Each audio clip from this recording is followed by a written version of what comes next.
Este ano de 2015 é muito especial.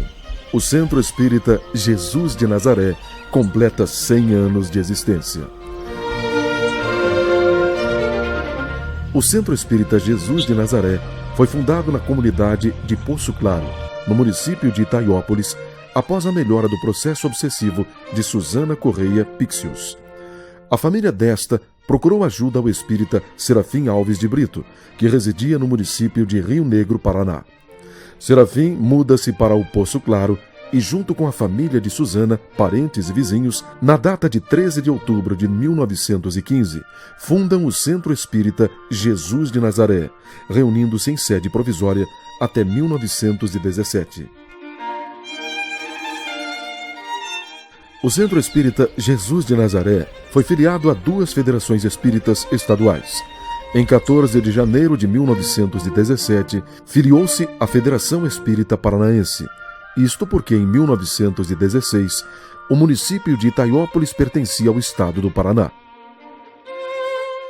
A Federação Espírita Catarinense foi reestruturada em 1945 e o Centro Espírita Jesus de Nazaré filiou-se em 1952.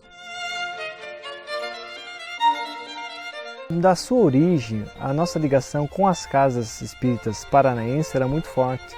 Cito 2 casas espíritas do Paraná. Uma delas é Centro Espírita Francisco de Assis, de Ponta Grossa, e a outra Mensageiros da Paz, de Curitiba. Então existia uma ligação muito forte entre essas casas, através dos registros de correspondências enviadas e recebidas desta. Então, talvez, até pela própria assessoria e pela própria localização nossa de ser mais perto do Paraná, da Federação Espírita Paranaense do que a catarinense, é que ainda continuava, mesmo existindo a Federação Espírita Catarinense, ainda pertencia à Federação Espírita Paraná.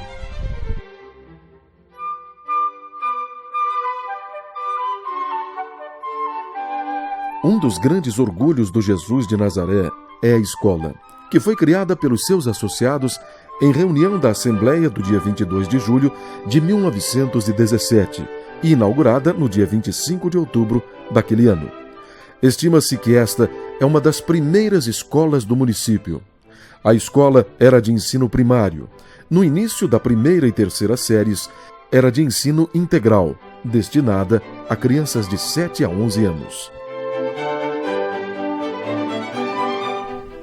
A minha mãe estudou em épocas bem anteriores. Foi passando os anos e eu também estudei, e com os relatos das pessoas, posso dizer que tinha a melhor escola da região naquela época. Então é o fato que eu me refiro, e eu, como estudei só até o primário, mas foi muito bom, que era o primário da época, vale por quase o 2º grau de hoje.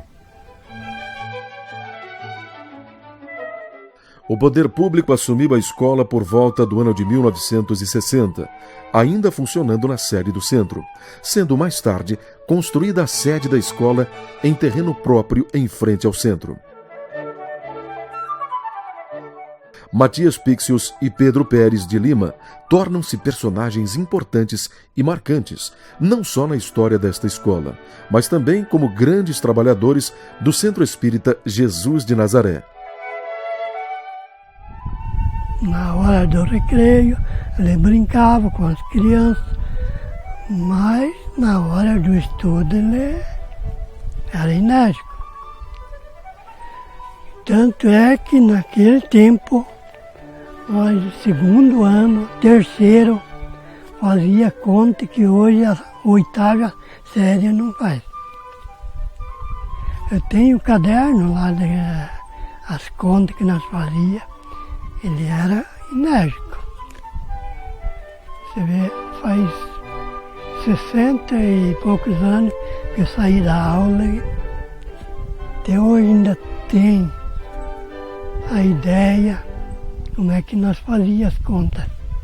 Foi um dos melhores professores da época, que além de professor era um educador, porque ele Ele dava aula para as crianças assim no geral, como era evangelizador, era pregador da doutrina, e tudo isso muito nós admiramos. Eu agradeço muito a esse personagem que foi um dos maiores trabalhadores do Centro Espírita Jesus de Nazaré que a gente conheceu até hoje, como divulgador, como professor, como homem e tudo, como também outro fator que muito nós alegra, que ele foi um bom homem que deixou saudade para todos nós.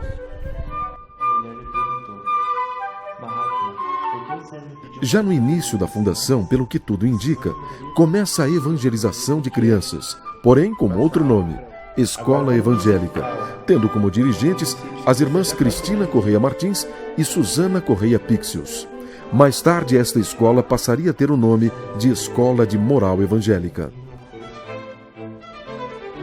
No ano de 1950, Pedro Pérez funda neste centro espírita a Juventude Espírita Susana Correia, com a finalidade de unir os jovens e estudar a doutrina. Atualmente, os jovens espíritas se reúnem aos domingos, das 9h30 às 11 horas da manhã.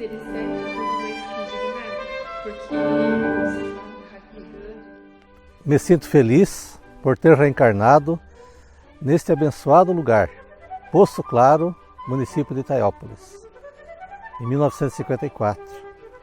E já recebia desse ambiente espírita as vibrações no ventre materno, porque a minha mãe, Ana Veiga, era evangelizadora com seu Pedro Pérez de Lima. E foi dele que eu recebi, tanto na escola regular quanto na doutrina, os primeiros ensinamentos, que me ajudaram muito na formação da escala de valores. Daqui saí aos 15 anos, fui para a Mafra, desempenhando a função de evangelizador no Centro Espírita Allan Kardec, onde estou até hoje, graças a esse início de formação de escala de valores, que fez toda a diferença na minha vida, que me levou a um casamento feliz, com 4 filhos, 3 netos, e hoje me sinto feliz em participar do movimento espírita, na condição de presidente da 7ª UA.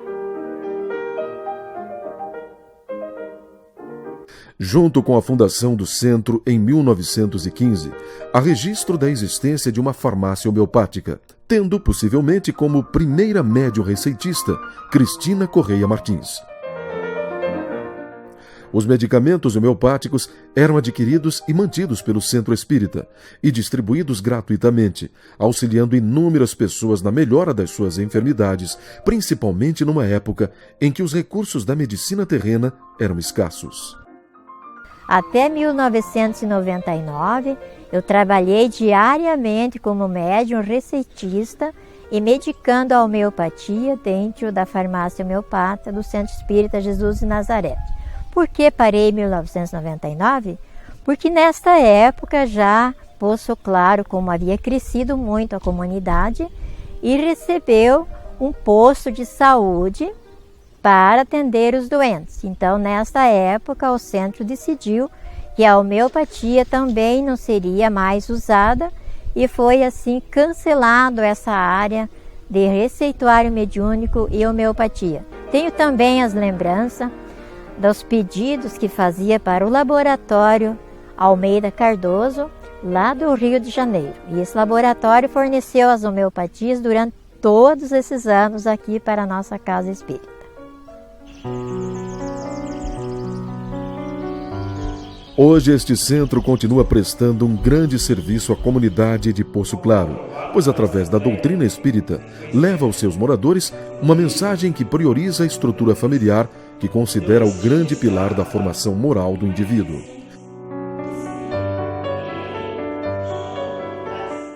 Em homenagem a todas as pessoas que fazem parte desta história, a atual diretoria, através de uma comissão, está fazendo um levantamento histórico deste período, para que na posteridade possam contar com orgulho que o trabalho destas pessoas, de levar a doutrina espírita a muitas outras, numa época de dificuldades, não foi em vão.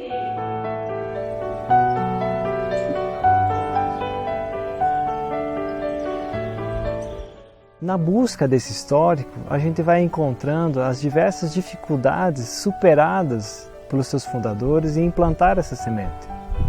E que mais nessa busca a gente encontra que quando eles comemoravam essa data, eles colocavam a importância não só do fato de fundar essa casa, mas de ter continuadores dela.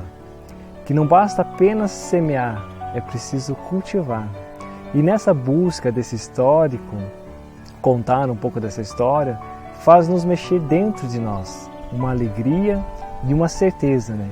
Que nós estamos aqui para continuar. Nós somos apenas continuadores. Outra hora virá outras pessoas, outras jovens, outras crianças que darão continuidade. Mas a cada momento e a cada tempo, cada um deve fazer a sua parte. Então falar dessa data é um motivo de muita alegria, né? Mesmo nós tendo às vezes pouco conhecimento pela vivência, mas pela busca histórica, né?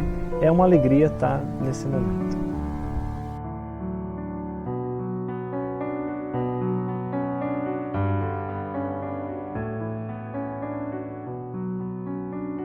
Centro Espírita Jesus de Nazaré, 100 anos de evangelização.